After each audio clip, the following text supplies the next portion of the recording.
Со оглед на тоа што се работи за закон против кој во последните 4 месеца се јави страшен отпор,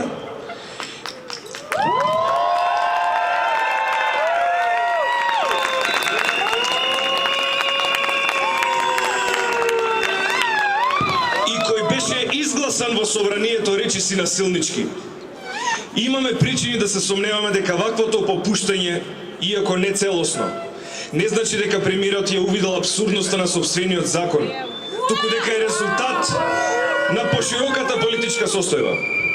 Да не забораваме, додека премиерот ветува, а нашите народни избраници демек гласаат, на македонската радиотелевизија се уште врви рекламата колку државниот испит е супер.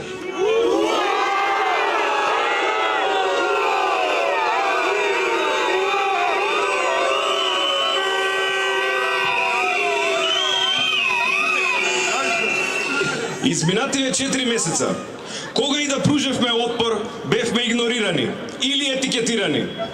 Се сеќавате ли на насловите "Студентскиот пленум не постои"?